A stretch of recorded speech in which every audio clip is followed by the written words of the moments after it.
Now, there in Laos, U.S. President Barack Obama's Deputy National Security Advisor said Washington may reconsider deploying THAAD to Seoul if and only if Pyongyang scraps its nuclear missile programs.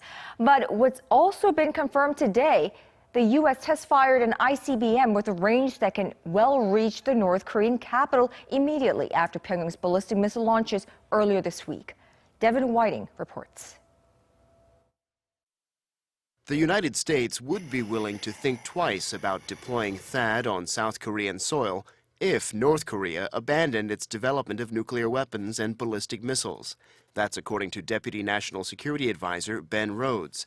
He made the remarks at a press conference in Laos when asked if there were any circumstances under which the missile defense system would not be deployed. Rhodes stressed the deployment is solely intended to counter North Korea's threats. But he said the U.S. hasn't seen any signs North Korea intends to change its ways, in light of the regime's recent launch of 3 ballistic missiles into waters near Japan. He also said Washington would not reconsider the THAAD deployment just because China and other countries more strictly implement sanctions against the North. In addition, he pitched the need to focus more on the sanctions, as North Korea may find ways to bypass them.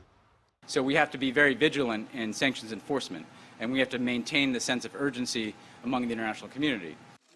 But at the same time, it's also been confirmed that on Tuesday, the day of the South Korea-U.S. bilateral summit between Presidents Park Geun-hye and Barack Obama, the U.S. Air Force test-fired an intercontinental ballistic missile in an apparent show of force and a warning to North Korea. Devin Whiting, Arirang News.